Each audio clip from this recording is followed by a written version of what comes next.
अस्सलाम वालेकुम dear students.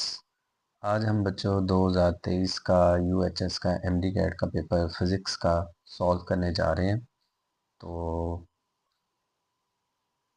बच्चों एक बात आपसे बहुत ज़रूरी करनी है, वो है कि जो एमडी कैट का पेपर है उसमें अगर आप टोटल पेपर को देखें या अगर फिज़िक्स के पोर्शन को देखें तो उसमें कोई 6 से 7 या 8 या 10 मोस्टली केसेस में कोई 4 5 या 6 एवरेज में कुछ ऐसे क्वेश्चंस होते हैं जो आपको टफ टाइम दे सकते हैं। लेकिन अगर आपके कंसेप्ट्स क्लियर हैं तो वो आप ओके कर सकते हैं, उनको आप क्लियर कर सकते हैं। तो आइए टाइम ज़ाया किए बगैर हम एमसीक्यूज़ की तरफ चलते हैं। फर्स्ट एमसीक्यूज़ है the following formula can be use to determine the resistance.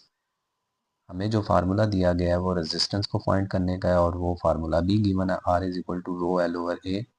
In the formula the symbol rho stand for. ये तो रेजिस्टिविटी को जाहिर करता है, तो ये क्या आ जाएगा, रो। नेक्स्ट कहता है the resistance of wire varies inversely. Resistance of wire अगर इस फार्मूले में देखें तो वो एरिया ऑफ क्रॉस सेक्शन के साथ इनवर्स है। नेक्स्ट वो कह रहा है the capacitance of capacitor C has a charge Q and energy store W। Energy को यहाँ पर वो W कह रहा है।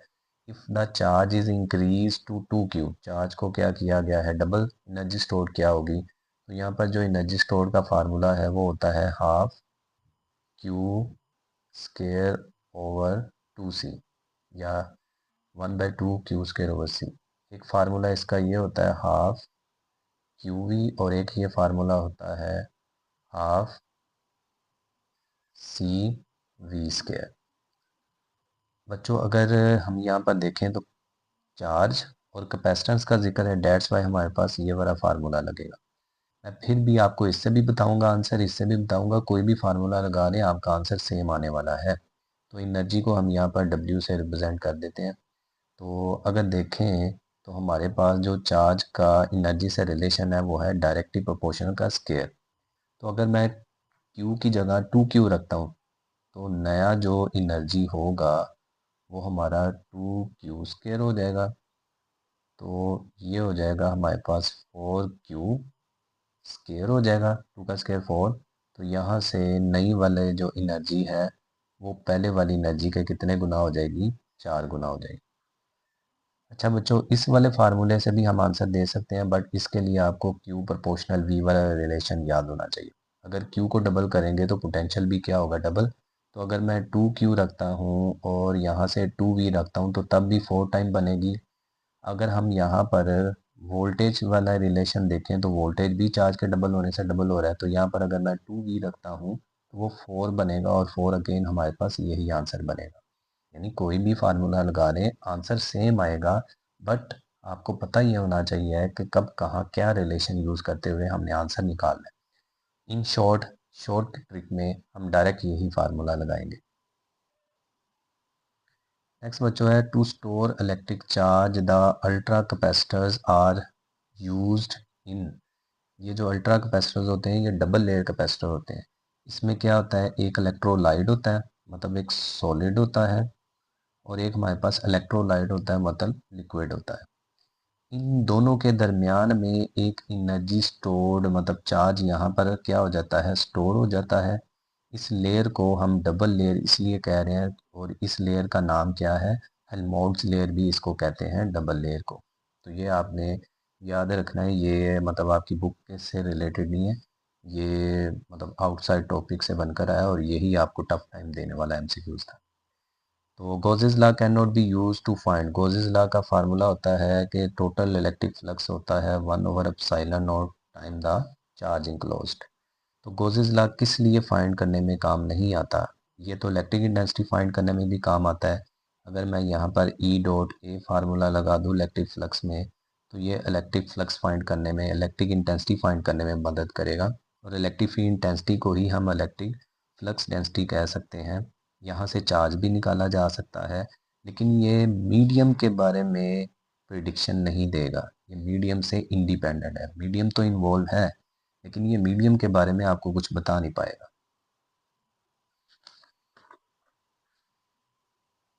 नेक्स्ट हमारे पास है, कह रहा है what is the potential difference between the two points in an electric field if takes 600 joule of energy to move a charge Q. यानी यहाँ से हमें एनर्जी भी दी गई है और चार्ज भी दिया गया और पूछ क्या रहा है आपसे पोटेंशियल। हमने पढ़ा था पोटेंशियल डिफरेंस का फार्मूला होता है वर्क ओवर चार्ज। तो वर्क कितना है हमारे पास 600 और चार्ज कितना है 2। तो यहाँ से पोटेंशियल डिफरेंस कितना आ जाएगा 300 वोल्ट। तो यहाँ से ऑप्शन क्या बनेगी, बी ऑप्शन बनेगी। A charged particle move in a uniform electric field between two oppositely charged parallel metal plates। Charge particle है, मूव कर रहा है इन electric field between two oppositely charge parallel plates. तो फर्ज करें हमारे पास एक पॉजिटिव प्लेट है और इधर से क्या है ऑपोजिट नेगेटिव प्लेट है, दरमियान में आपको पता है इलेक्ट्रिक फील्ड होती है। कह रहा है to calculate the force acting on a particle due to electric field which of the quantity is not required. इनमें से कौन सी आपको रिक्वायरमेंट नहीं होगी। तो हम यहाँ पर फोर्स का फार्मूला लिखते हैं Q इंटू ई होता है और इलेक्ट्रिक फील्ड का फार्मूला होता है पोटेंशियल डिफरेंस ओवर डिस्टेंस। तो अगर मैं यहाँ पर Q में पोटेंशियल डिफरेंस ओवर डिस्टेंस लगा दूँ तो इस फार्मूले के लिहाज से हमने सोचना है कौन सी चीज़ गिवन नहीं है। चार्ज पार्टिकल है, चार्ज पार्टिकल है, पार्टिकल की स्पीड है, नहीं इसमें पार्टिकल की स्पीड नहीं है। प्लेट सेपरेशन है, जी डी प्लेट सेपरेशन है, पोटेंशियल डिफरेंस है, जी है। तो यहाँ पर स्पीड के बारे में नहीं इंफॉर्मेशन। आगे हमारे पास है the electric field intensity inside a hollow charge sphere. Charge बाहर है और अंदर वो पूछ रहा है इलेक्ट्रिक फील्ड इंटेंसिटी कितनी है। तो हमने पढ़ा था गोजिला की फर्स्ट एप्लीकेशन में कि वो क्या होगी, ज़ीरो होगी। इसी तरह से वो आपको चार्ज मेटल प्लेट भी कह सकता है और जो चार्ज होगा वो सरफेस पर होगा। तो देन बच्चों अंदर इलेक्ट्रिक फील्ड तब भी क्या होगी, ज़ीरो होगी। अगर वो आपको स्केयर कह दे चार्ज बाहर है, यानी चार्ज जब भी बाहर होगा अंदर इलेक्ट्रिक फील्ड क्या होगी, ज़ीरो। इसकी वजह क्या है, इसकी वजह है कि अंदर चार्ज नहीं है, अंदर कोई फील्ड भी नहीं होगी, फील्ड हमेशा बाहर की तरफ होगी। As per Coulomb law force of attraction and repulsion is directly proportional to, वो तो product of magnitude of charges होता है, हमने पढ़ा हुआ है। एफ प्रोपोर्शनल क्या होता है Q1 Q2। तो ये directly proportional product of magnitude of charges. कह रहा है for an ideal gas PV is equal to nRT the dimension of real gas constant. तो हम यहाँ से अगर R की डायमेंशन निकालें तो R की डायमेंशन हम कैसे निकालेंगे, PV is equal to R। तो इधर क्या हो जाएगा N और नीचे क्या हो जाएगा T। हमें पता है वर्क का फार्मूला होता है P इंटू डेल्टा V। तो डायरेक्ट हम इसको वर्क मान लेंगे, N एक नंबर है तो T क्या हो जाएगा वैसे ही। तो R की डायमेंशन क्या होगी, वर्क ओवर टेम्परेचर। तो वर्क की क्या होती है ml2 T-2 और नीचे केल्विन। तो केल्विन ऊपर जाके क्या हो जाएगा inverse ml square T-2 temperature का केल्विन इनवर्स। तो हमारे पास जो डायमेंशन आई है वो कौन सी है, ये ऑप्शन है।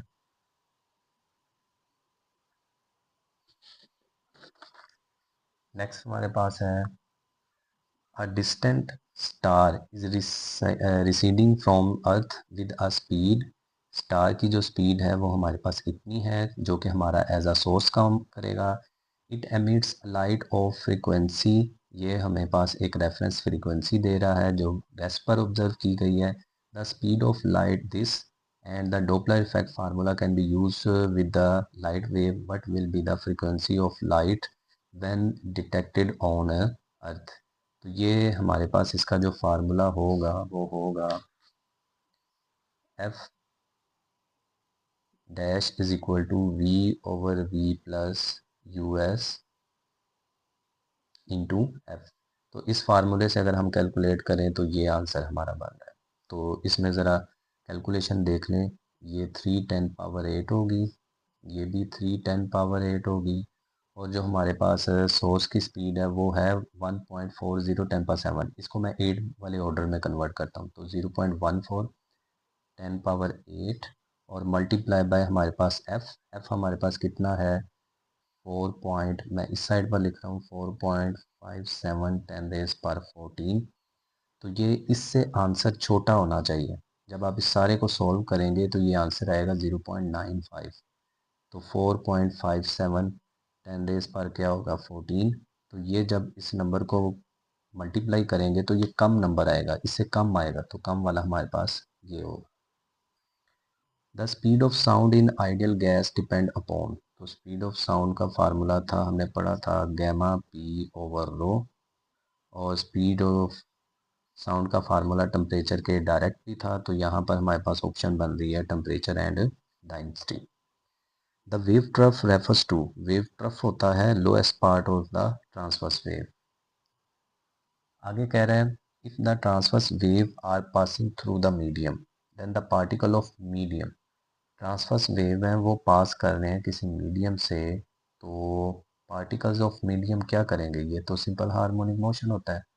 हमारा जो पार्टिकल होता है वो वहीं पर रहता है, ऊपर नीचे मूव करता है, बट वो एनर्जी को आगे क्या करता है, ट्रांसपोर्ट कर देता है। पार्टिकल एक ही जगह पर ऑसिलेट करता है। When a wave goes from one medium to another medium there is no change. तो फर्ज करें यहाँ पर है एयर और इधर है हमारे पास ग्लास। तो याद रखिएगा एक वेव, दो वेव और ये तीन वेव। जब ये वेव अंदर जाएंगी मीडियम के, किसी और मीडियम में थिक पार्ट में जाएंगे, तो हमारे पास जो फ्रीक्वेंसी है वो चेंज नहीं होगी। v इज इक्वल टू क्या होता है एफ लेमडा, यानी फ्रीक्वेंसी चेंज नहीं होगी।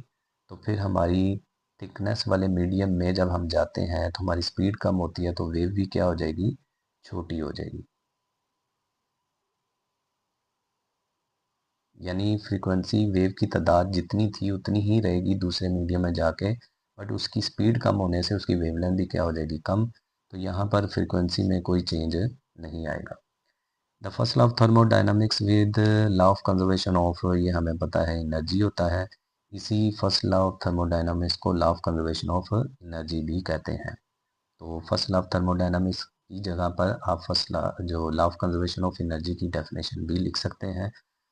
फिज़िक्स के अंदर law of conservation of law of thermodynamics की जो डेफिनेशन है वो ये वाले फार्मूले से की गई है, और जो केमिस्ट्री के अंदर है वो law of conservation of energy के तहत, law of conservation of energy के तहत डेफिनेशन की गई। Ohm meter of a portable digital multimeter. Digital multimeter में हमें करंट चाहिए होता है, तो उसके अंदर एक इंटरनल बैटरी या सेल रखा जाता है।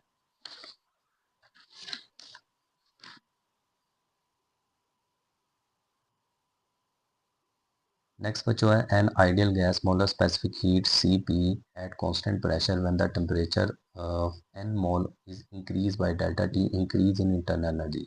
तो ये बच्चों फर्स्ट लॉ से हो रहा है, Q is equal to delta U plus W।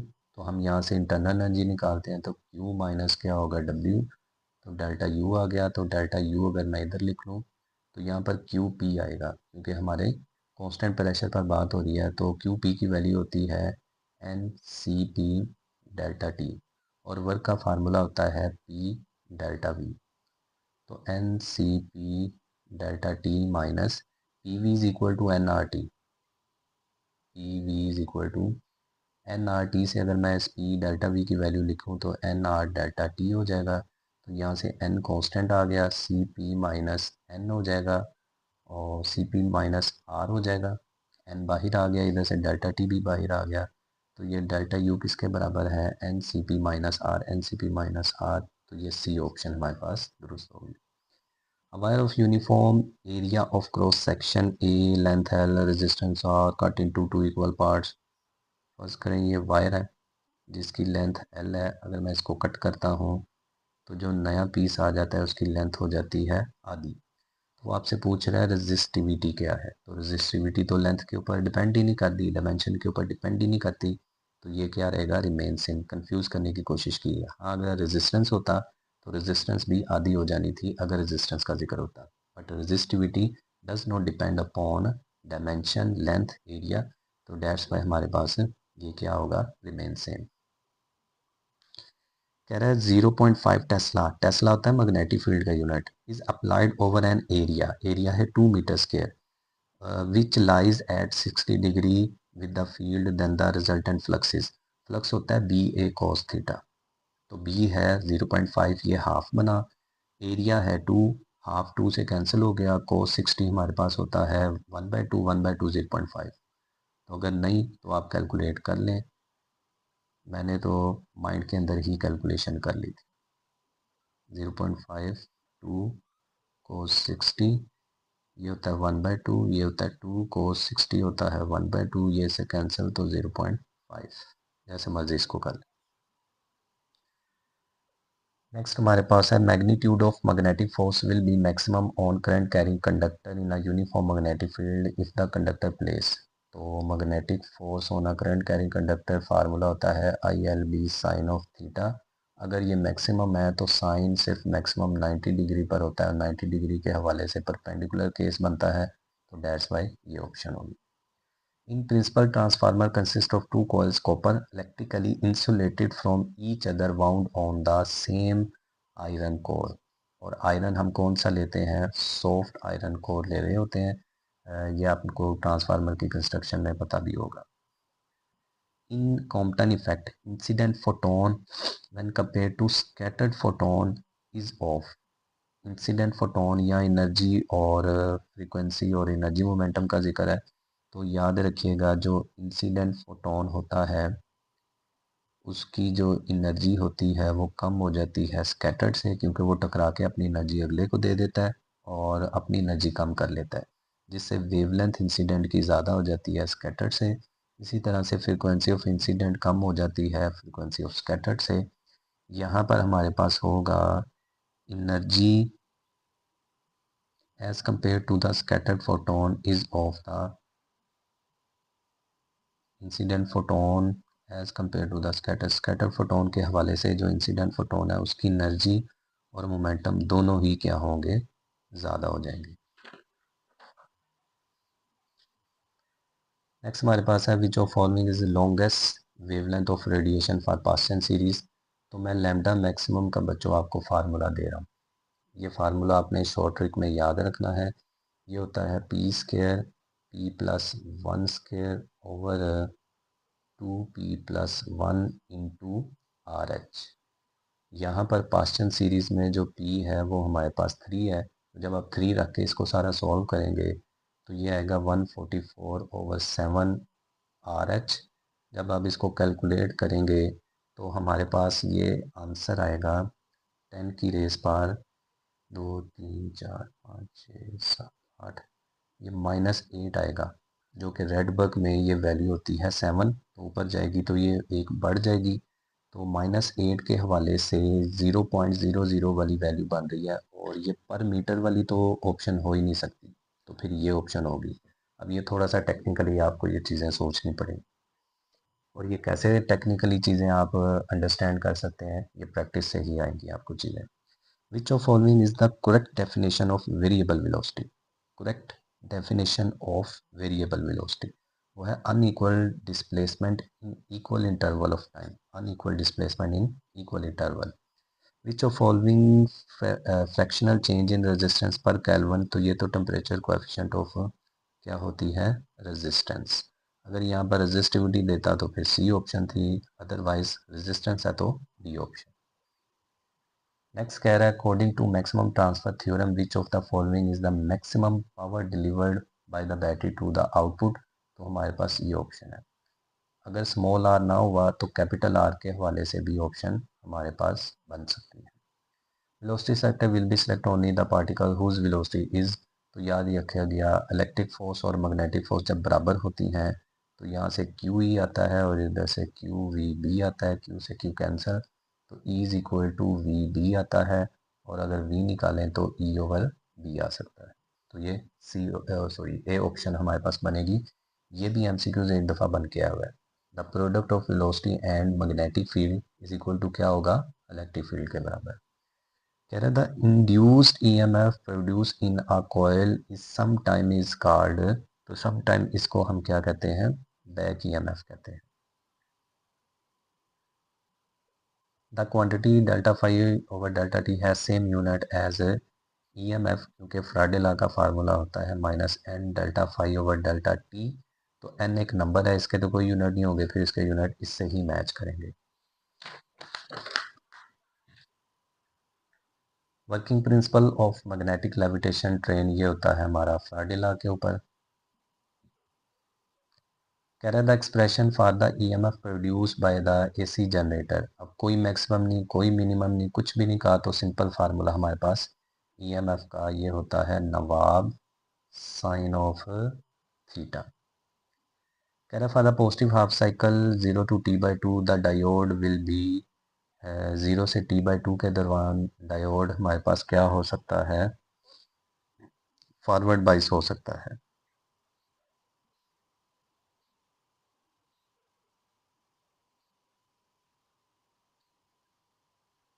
0 से T/2 के दौरान पॉजिटिव हाफ साइकिल चलता है। पॉजिटिव हाफ साइकिल में ये P से पॉजिटिव और N से क्या हो, नेगेटिव, तो ये हो गया फॉरवर्ड बाइस। ये क्लोज सर्किट के तौर पर काम करेगा, ओपन भी नहीं हो सकता, मैक्सिमम रेजिस्टेंस नहीं होती, यहाँ पर रेजिस्टेंस ऑलमोस्ट ज़ीरो हो जाती है, फॉरवर्ड बाइस की कंडीशन है, रिवर्स भी नहीं हो सकती, तो फॉरवर्ड बाइस होगा।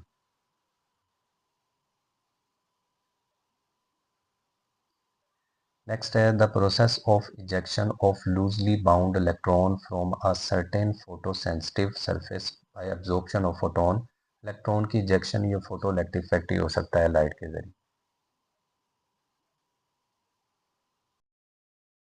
नेक्स्ट बच्चों, इस प्रोसेस को हम फोटो इलेक्ट्रिक इफेक्ट कहते हैं। जो इलेक्ट्रॉन्स एमिट होते हैं उनको हम फोटो इलेक्ट्रॉन कहते हैं, और जो हमारा इलेक्ट्रॉन के फ्लो से करंट बनता है उसको हम क्या कहते हैं, फोटो करंट कहते हैं। नेक्स्ट देखें हमारे पास, कह रहे हैं in Compton effect, a photon of certain wavelength collides with a stationary electron, the wavelength of emitted photon is. तो अगर मैं आपके लिए यहाँ पर डायग्राम बना सकूँ, तो ये हमारे पास फोटोन आ रहा है, ये न्यूक्लियस से या इलेक्ट्रॉन से टकराया है। अब जो हमारे पास इलेक्ट्रॉन है वो इस तरफ स्कैटर्ड हो जाएगा, और हमारे पास यहाँ पर आप देख रहे हैं कि इंसिडेंट फोटोन की जो वेवलेंथ है वो कितनी है। टकराने के बाद आप खुद ऑब्जर्व करें कि अब जो उसकी वेवलेंथ है स्कैटर फोटोन की, वो पहले से ज़्यादा हुई है या कम हुई है, तो हम यहाँ पर कहेंगे ज़्यादा हुई है। लेकिन एनर्जी जो इंसिडेंट है, वो एनर्जी जो स्कैटर्ड है, ये वाली एनर्जी इंसिडेंट ज़्यादा है और स्कैटर्ड क्या है, कम, क्योंकि इस इलेक्ट्रॉन को इसने अपनी एनर्जी क्या कर दी है, ट्रांसफ़र कर दी है। दैट्स वाई एनर्जी तो कम हो गई बट वेवलेंथ क्या होगी, ज़्यादा होगी। That's a unit of equivalent dose is. Equivalent dose के जो यूनिट हैं सही वो सेवट होते हैं, बट नॉन एसआई भी मैं आपको बता देता हूँ वो कौन से होते हैं। तो नॉन एसआई हमारे पास रैम होते हैं।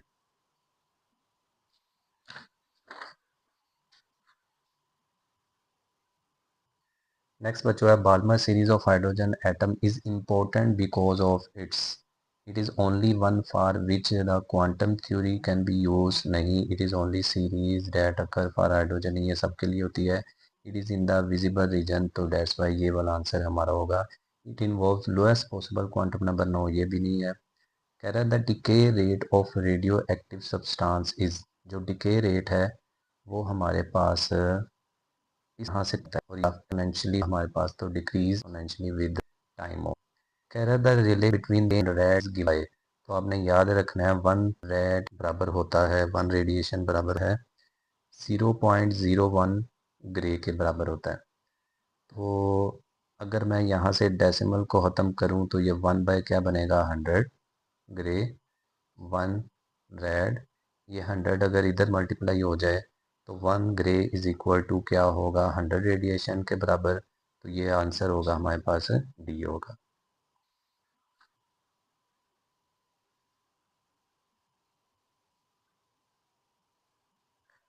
नेक्स्ट देखें क्या करा है the velocity time plot for a moving particle shows a straight line. This means that straight line तो हमारे पास कांस्टेंट वेलोसिटी या कांस्टेंट एक्सेलरेशन का हो सकता है।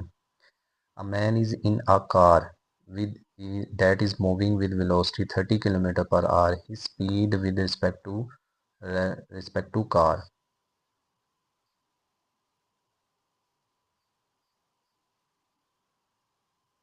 फर्ज करें कार की स्पीड है 36 किलोमीटर पर आवर, तो अंदर जो शख्स है वो भी इसी स्पीड के साथ मूव करेगा, तो दोनों का आपस में जो रिलेटिव वेलोसिटी होगा, तो रिलेटिव वेलोसिटी होता है v1 माइनस v2। अगर हम इसकी रफ्तार देखें कार की, तो वो भी 36 है। जो पर्सन है बाहर वाले शख्स के लिहाज से पर्सन भी उसी रफ्तार से चल रहा है, तो ये हो जाएगा 36 कैंसिल होके क्या हो जाएगा, इनमें कोई रिलेटिव मोशन नहीं होगी। On which car there is a resultant force, इन चार ऑप्शन में से कौन सी कार है जिस पे फोर्स लगेगी। Car move on uh straight horizontal road, तो हॉरिजॉन्टल रोड के ऊपर अगर वो यूनिफॉर्म स्पीड से जा रही है तो वेट नीचे को, फ्रिक्शन की फोर्स, वेट नॉर्मल की फोर्स ऊपर को, और जो आगे की फोर्स अप्लाइड फोर्स है और फ्रिक्शन की, ये सारी बैलेंस हो जाती हैं, कोई फोर्स नहीं लगेगी। Car moving at a constant speed around a bend, moving constant speed around a bend, ये ऑप्शन लग रही है। अराउंड अ बेंड, अराउंड अ बेंड का मतलब है सर्कुलर पाथ, और सर्कुलर पाथ पर ही आपकी जो स्पीड होती है वो क्या होती है, कांस्टेंट होती है, वेलोसिटी चेंज होती है। तो यहाँ पर एक फोर्स दरकार होती है घुमाने के लिए, सेंटीमीटर फोर्स, तो यहाँ पर फोर्स लगेगी। नेक्स्ट हमारे पास है, if two equal masses are in motion with same individual speed, so we can conclude that. Equal mass है, उनकी जो स्पीड है वो भी सेम है, तो वो कह रहा है कौन सी ऑप्शन दुरुस्त हो सकती है। मोमेंटम सेम है, ये पॉसिबिलिटी है। Momentum can be different from each other, kinetic energy are different from each other. हाँ मोमेंटम, सॉरी यहाँ पर मोमेंटम नहीं हो सकता, मोमेंटम डिफरेंट ज़रूर हो सकता है। काइनेटिक एनर्जी डिफरेंट हो सकती है नहीं, ये सेम हो सकती है। एनर्जी भी डिफरेंट हो सकती हैं, बट यहाँ पर हमारे पास जो है वो ऑप्शन बन रही है momentum can be different from each other, क्योंकि हो सकता है एक गाड़ी आगे जा रही है, एक गाड़ी हो सकता है पीछे आ रही है, तो उनकी डायरेक्शन पर फ़र्क होगा, तो मोमेंटम क्या हो जाएगा, चेंज हो जाएगा। Work done by variable force can be found by, तो वर्क डन का जो फार्मूला था वो आपने देखा था, summation I is equal to 1 से n F I delta D I cos theta I. तो यहाँ पर हमने जो लिमिट अप्लाई करनी थी इसके साथ, लिमिट वाला अगर हम फार्मूला देखें तो delta D approaches to zero, F I delta D I cos theta, और जो समीशन है वो भी लगा दें साथ। तो ये जो लिमिट है ये डेल्टा डी पर लगी है, तो डिस्प्लेसमेंट को ही हम स्मॉल इंटरवल में डिवाइड कर रहे होते हैं।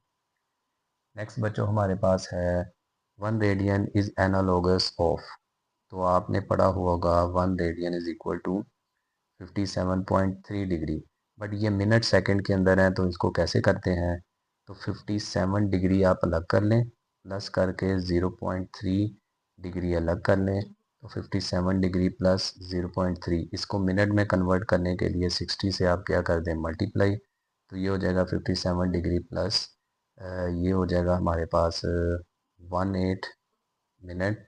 तो अगर हम इनको कंबाइन करें तो ये हो जाएगा 57 डिग्री एंड 18 मिनट, तो ये हमारे पास हो जाएगी राइट ऑप्शन चार्ली सी।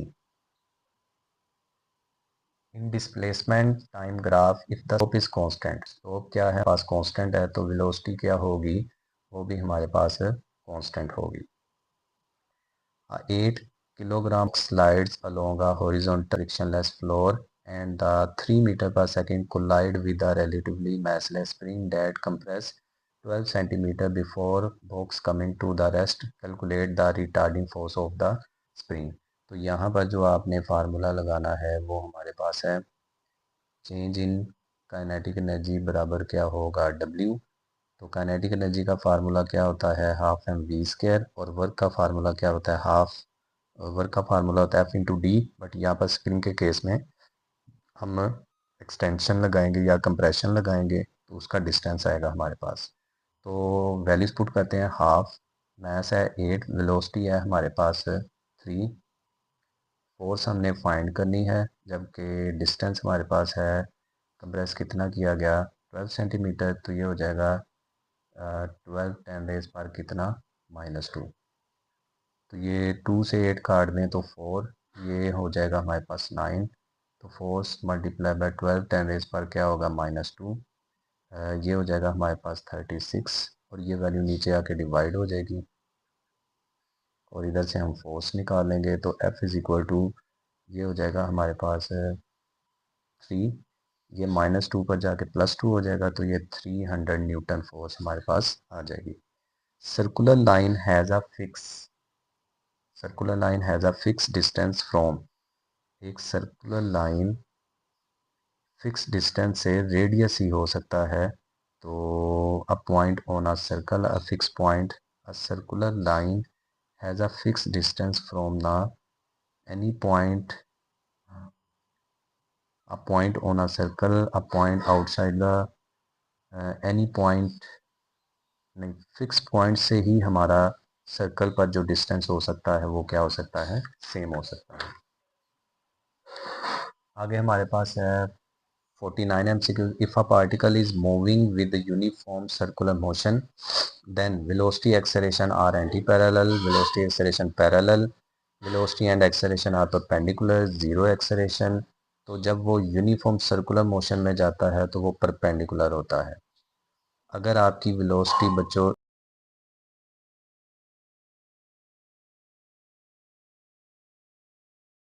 करती है तो एक्सेलरेशन एंटी पैरेलल हो जाता है वेलोसिटी के और हमारे पास v ज़ीरो हो जाता है constant velocity, so a zero हो जाता है कांस्टेंट वेलोसिटी पर, बट वेलोसिटी ज़ीरो नहीं होती। 1 radian is equal to 1 radian होता है π/360 डिग्री।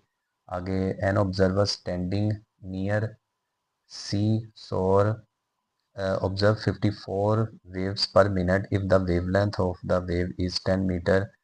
तो स्पीड आपने क्या करनी है, v is equal to F lambda find करना है।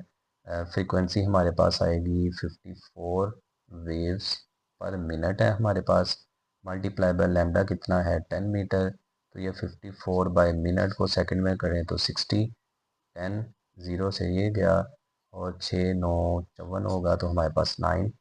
If the wavelength of second pendulum is become 4 times, the length of second pendulum becomes 4 times, then the time period is, तो 2 pi square root L over G बगैर calculation किए अगर हम length पर 4L रखेंगे तो इसके रूट से बाहर होके 2 टाइम बढ़ेगा।